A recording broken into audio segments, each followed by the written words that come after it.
Hello, Agriscience students. Welcome to your first lesson in Agriscience on leadership. I usually start out the course by talking about FFA because that gives me an opportunity to let you know a little bit about the reason why I do what I do. So we'll get started and talk a little bit about FFA, the history of FFA, why we do the things that we do, and kind of how we have progressed over the years since the creation of FFA. So we're going to start with 1917, and I'm not going to give you a whole lot of dates that you have to learn for this course, but it is important to learn some of the high points of history as far as FFA goes. Um, Prior to 1917, if you were in school, you probably were doing some sort of a classical type education. You probably had courses in philosophy, probably reading, math, which they probably called arithmetic. Probably not a lot of science classes or things like that, but it was a very classical type education where you would not have had hands-on experiences. School, for the most part, during that period of time, was also meant for people who were planning to go to college. So you didn't have a whole lot of just regular old everyday people in schools at that point.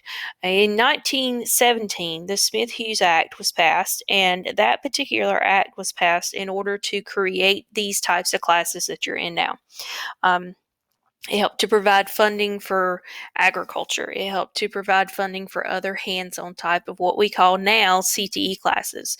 So if you can imagine school, with coming to school every day and having history, math, reading, and nothing else that's there that you're passionate about, then you can understand what school was like prior to 1917 and the Smith-Hughes Act. These courses were started, and students in those classes kind of decided that they needed um, an outlet. They needed some way to get together and talk about the things that they were interested in. The state of Virginia began a club, and they called it the Future Farmers Club. So these students got together and more or less formed an organization where they could talk about the things that they did in agriculture classes. It was boys only at the time, and we'll talk a little bit more about when girls got involved in agriculture and FFA a little bit later on. We got a few years before we can get to that, but early on in the 1917, 1920s is very beginnings of what we do. So as we're moving along, and you had things like the Future Farmers of Virginia, you also had other states that had organizations as well. As bad as it pains me to say it as an NC State graduate, the one in North Carolina was called the Young Tar Heel Farmers. And so you had all these different organizations that essentially were doing the same thing, but they were slightly different. So in 1928, a network of teachers from around the country who taught agriculture came together and pretty much just put all those organizations into one. It was really patterned after the Future Farmers of Virginia, and became the Future Farmers of America. And this was just their effort to put together something for those students, boys who were in agriculture classes and had similar interest. Now, at this time, if you know things about our history, you know that at that particular time, schools were segregated. So you had schools for white students and schools for black students. In 1935, a new organization was formed, and it was called the NFA. And I will show you a copy of the emblem from the NFA in just a little bit. But the NFA was called the New Farmers of America, and it was in those schools that were in the black schools for students who were studying agriculture. Most of them were in the South. Because that's where you had the most agriculture. So you can see this picture here with some NFA members, and their jacket, their emblem, all it looks very similar to what we have, and we'll take a look at that a little bit closer a little later on. So we're moving along, and 1950, a law was created called Public Law 740. And so, what this law did was it actually meant that the federal government recognized our organization as a nationwide organization. And so, it was not just a club that was across the United States anymore, it was a chartered club that was recognized by the federal government. So, that meant that we could have some rules. And so, basically, what it did was it said that you can't have an agriculture program without having an FFA. And you can't have an FFA without having an agriculture program. And there are a lot of schools that are not as active as what we are as far as FFA.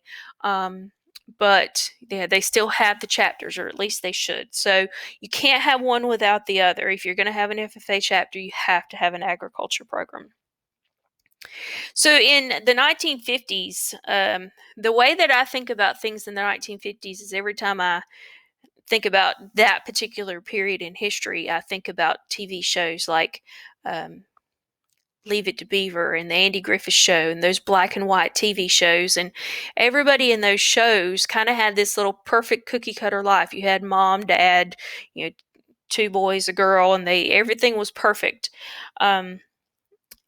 If you think about it, the way that things were going in history in our country at that particular time is kind of the way that we saw things, was everything seemed to have its perfect little place in the 1950s.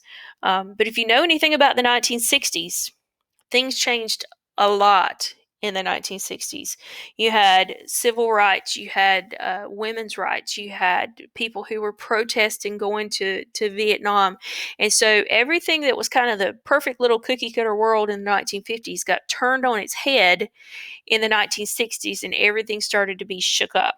And so we started looking at rights for different people. So in 1965, schools were desegregated. And so that when we started integrating the schools and you started having black and white students at schools, we decided there was no need to have two separate organizations if schools were not segregated. So in 1965, during the middle of the civil rights movement, you had the FFA and NFA actually merged. And because they were such close organizations, mirror images of one another to start with, there was not a lot of changes that actually took place. Mostly it was basically just the NFA was kind of absorbed into FFA. So at this point, from 1928 to 1965, the only people that could be members of FFA were white males. And then when the NFA and FFA merged, any male could be in FFA. 1969, girls were actually allowed in FFA for the first time. So it had been a boys' club for 40 plus years before girls were actually allowed to be in FFA. And so now, nationwide, we're closer to 50-50. And honestly, the girls kind of edge out the boys a little bit in our state. So we have gone from not having girls at all to kind of having a population of close to being 50-50. So we're going to fast forward a few years. Actually, we're going to fast forward quite a few years. In the 1970s, we had the 50th anniversary of FFA, and you still had the Vietnam era and things going on, but not a lot of things historically were going on as far as FFA. Then we get into the 1980s. And I was a child of the 80s, so I get this, and I kind of lived through this time period. And when I think about the 80s, yes, I think about big hair, but I also think about bright colors, neon colors. I think about everything looking cool and being cool. It kind of went from the glitzy disco of the 70s to everything being kind of robotic and technological and cool in the 1980s. And the problem at that particular time was farming was not cool. FFA was not cool. And so in 1988, FFA decided it was time to upgrade its image. And the reason is just because, being the future farmers of America, didn't really represent everything about who we were anymore. The future farmers of America um, was not what everybody wanted to be that were in agriculture classes. If you were here and I could actually have you raise your hand, I would ask you how many of you actually intend to be farmers whenever you get out of high school. Most of you would probably not raise your hand. Usually I have one or two people that actually raise your hand.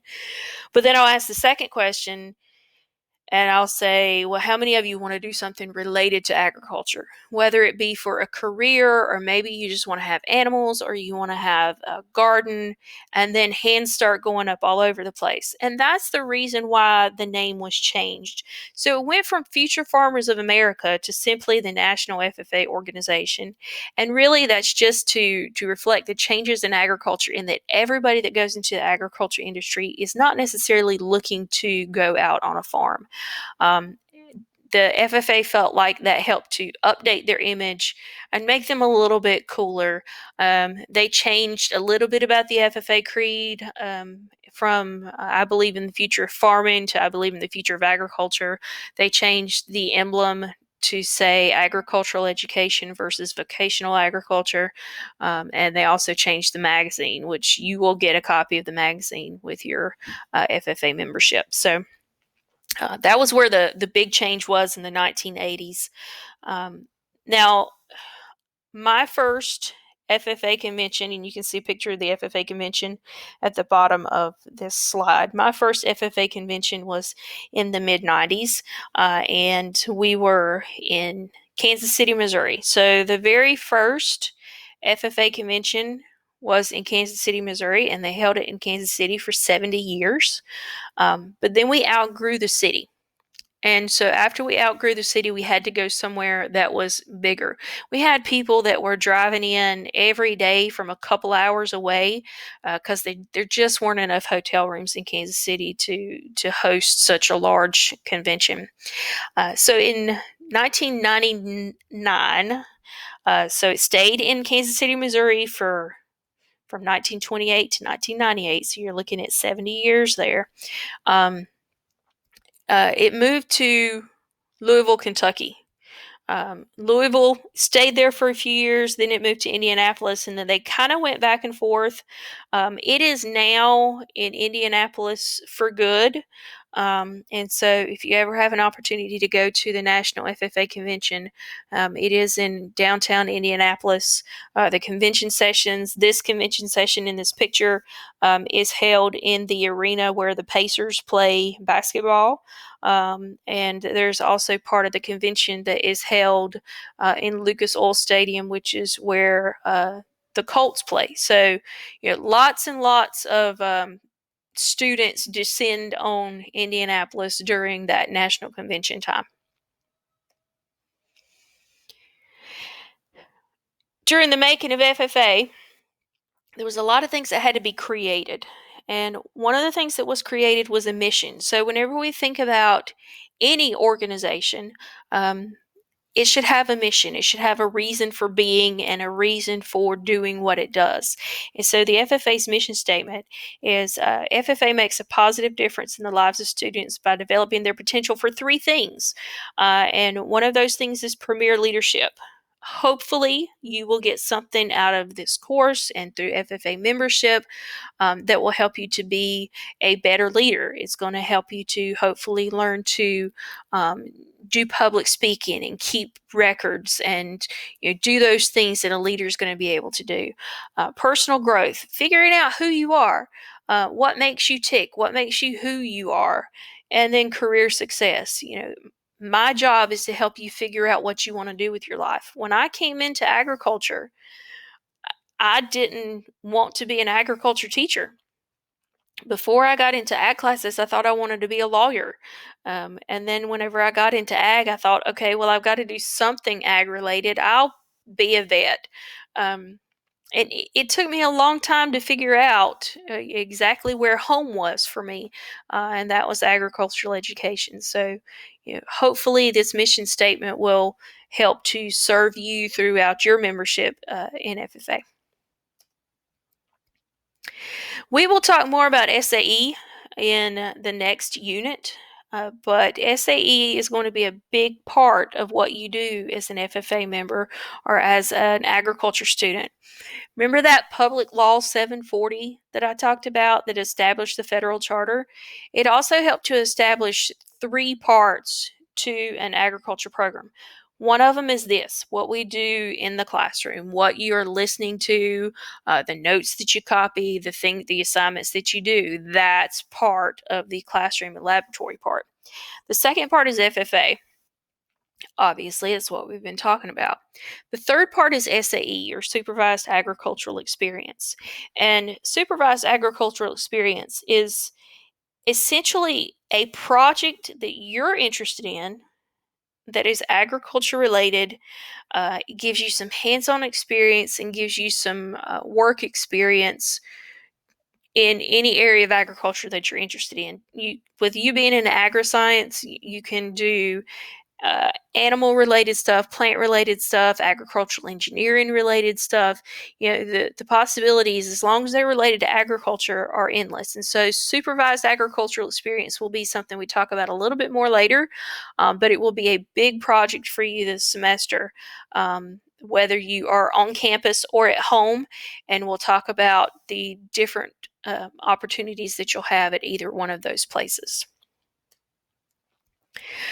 One thing that's probably my favorite part of FFA is the opportunity to participate in career development events. This particular picture was from our state FFA convention a few years ago, and the three young ladies that are in the center of the picture were an ag communications team, and they won that particular year and had an opportunity to participate at National FFA Convention. But career development events are essentially just competitions. They're competitions that are based on leadership. They're competitions that are based on agricultural skills. Sometimes we have competitions at the local level, like things like fair competitions. Some of you probably participated in dairy judging or poultry judging, beef or horse judging at the fair. Regional, we do have a regional rally that's held with for competitions within our region of the state, which is the Southwest region. And then there are state and national competitions. You have to be able to win the state competition to get to the national competition. So these are things that we love to do. We don't do every CDE that there is out there, but we do find the ones that we feel like we can be the most successful at, and are going to most benefit our program, and we take part in those. So some of the animal science events that we do, dairy evaluation. Now, you know by now that we have a dairy at Crest High School. However, ours is a goat dairy. The only big difference between the goat dairy and dairy cattle is that goats are smaller, their udders are smaller, and they only have 2 teats versus 4. But other than that, it's pretty much judging them in the same way. So dairy evaluation is looking at dairy cattle and figuring out which one is going to produce the most milk and which one has the potential to produce the most milk. Poultry evaluation, this is one that we have participated in for many, many years. When Mr. Harris first came to Crest a long time ago, a person in the community asked us, "Well, you're going to do poultry judging, right?" And his answer was, "Yeah, well, I might." They're like, "No, you're going to do poultry judging, right?"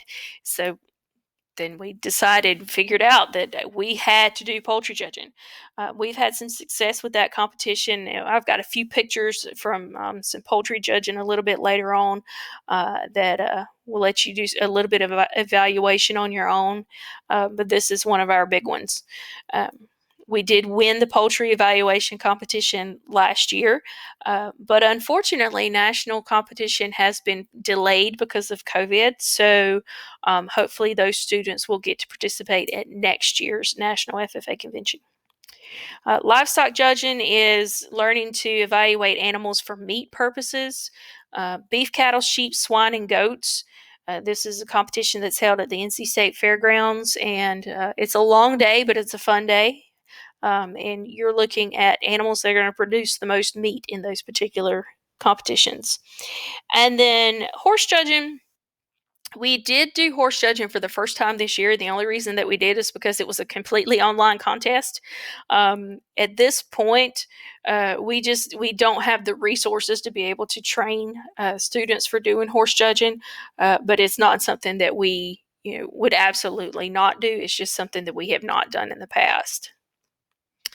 So, if you can identify this chicken part, you might be uh, suited well for poultry judging. And if you haven't figured it out yet, some people would call that a leg, but it's actually a drumstick. So, part of poultry judging competition is to identify poultry parts, and this particular one happens to be a drumstick. So, if you said that, you got it right. Anybody know what this part is? I kind of feel a little like Dora the Explorer waiting for somebody to answer me when there's nobody there to answer me. This is actually a tenderloin. If you go to places like Bojangles and you get chicken supremes, this is what you're getting. It's kind of a little strip of breast meat that is near the breastbone in the chicken. We also have egg judging. Egg evaluation within the poultry judging CDE, interior and exterior. And you say, well, how do you look at the inside of an egg? We actually will take the egg and put it up to a light so you can see inside the egg. That's called candling. On the picture here, this is exterior evaluation. We look at parts. As far as the parts identification, I just mentioned that before. This looks like some that looks like a gizzard. No, that's not a gizzard. That looks like some liver to me. Can't tell. My eyes are old. And then up at the top, we do some carcass evaluation as well. And basically, we are looking at the chicken as a whole bird and what it would be graded if it were to go through a processing facility. Some other career development events that we have some plant ones. We don't do a lot of the plant ones just because we don't have the samples on campus for us to be able to identify. But it's not, one that we would offer if we had students that wanted to participate. Introduction to horticulture is more or less plant identification, and it's really taking a big test on horticulture. Nursery landscape is looking at things like trees and shrubs and identifying trees and shrubs. Floriculture is identifying flowering plants and tying bows, making arrangement type things. Forestry, we will talk more about the forestry competition whenever we get to the environmental science unit. That particular competition, you identify trees and learn to measure them and look at some forestry tools as well. We'll get an opportunity to do that whenever we do environmental science a little bit later on. If you can name this plant, which I think this is probably an easy plant for most people to name, this might be a good start to getting involved in a CDE that's plant related. This is a poinsettia. We do grow poinsettias at Crest. You probably will have an opportunity if you're on campus to help with growing some poinsettias, especially if you are in the fall semester class. If you're in the spring semester class, we will have something else that you can work with in the greenhouse if we are on campus. But we do grow poinsettias every year in the fall for Christmas sale, and this is one of the red varieties. There's lots of different varieties of poinsettias, but we typically do the red ones here at Crest. There are some leadership CDEs. Creed speaking. Creed speaking is one of those things where the creed is a 5-paragraph document that talks about the things that we believe in as FFA members. And this one is open only to first-year members. And so those who are interested in public speaking might want to think about doing the creed competition. With COVID, we didn't have anybody to do that competition last year, but we have had some success with that on a regional level. But you actually are reciting the FFA Creed. I will put a video of a student reciting the FFA Creed on this module, so you may want to check that out. We do have public speaking competitions. When I was in high school, I started with Creed. And then the next year, I did prepared public speaking. And I'm one of those people that when I write a speech or something that I'm trying to memorize, which is what you're going to do with prepared public speaking, my thoughts are if I get a little bit off, it completely throws me off. So I found out pretty early on that prepared public speaking was not for me. But extemporaneous public speaking was much more exciting. It is more nerve wracking, but it is much more exciting. You go into a room and you draw out 3 topics, pick which one you want to speak about, and you have 30 minutes to prepare a speech. So you have to be able to think on your feet. It's a lot of fun. I'm pretty sure that my knees were knocking every single time that I did this competition, but it was actually one of my favorites. Parliamentary procedure is something that we're going to be talking about a little bit later on. We have had a few parliamentary procedure teams over the years, but it is a very large team that has to have people who are super dedicated to it because we have to spend a lot of time practicing. So we'll talk more about parliamentary procedure a little bit later on in the leadership unit. There are some job-related career development events. Job interview is one where a student actually pretends that they are going to an interview and they will interview as if they were trying to get a job. Agricultural sales, this has been one of my favorites in the past. We were actually in the top 10 in the nation in agricultural sales a few years ago. You're selling an agricultural product to a set of judges. For years, we sold the same product. It actually was more or less what you would call it was an udder support system. We basically, it was a cow bra, and we went and sold that to judges, and we had a lot of success with that product. But now the whole state sells the same product, so it's a little bit different competition in the last couple of years. Farm business management is basically if you're good at math and you're good at problem solving, then farm business management might be a good option for you. One of the things that new FFA members, first year members can compete in is tool identification. And there is a list of about 180 some odd tools that are on the agricultural tool ID list. And you have to be able to know what the tool is, identify it from a sample that's sitting on a table, and then you also have to know how to use that tool. So that one is strictly memorization, but it's a good way to get started in CDEs. There's also the ag mechanics competition. We don't typically have an ag mechanics team, and the reason for that is because we have a welding program and a carpentry program and an electronics program at our school, and so we don't have an ag mechanics program where we teach ag mechanics. We specialize in animal science and horticulture and now natural resources. So we don't have an ag mechanics team because we don't teach the ag mechanics course. Okay, so that is the last slide for this section. I promised you that I would show you, we'd go back to that NFA emblem, and I would show you the difference between the NFA and the FFA emblem. If you look at the emblem on the left, this was the NFA emblem that was created for that organization that lasted from 1935 to 1965. And the reason we were able to merge those two so easily is because they were mirror image organizations of one another. Really, the only difference that you had in the emblem was, okay, so of course the one on the left says vocational agriculture, but so did ours until 1988. The one on the left is based on a bowl of cotton. And the reason for that is because this was mostly a Southern organization. And in the South at that time, the big crop that was making people lots of money was cotton. So because it was a mostly Southern organization, it was mostly built on Southern agricultural values, the bowl of cotton was the base for the FFA emblem, whereas on the right you have the FFA emblem, or that was that is on based on the cob of corn.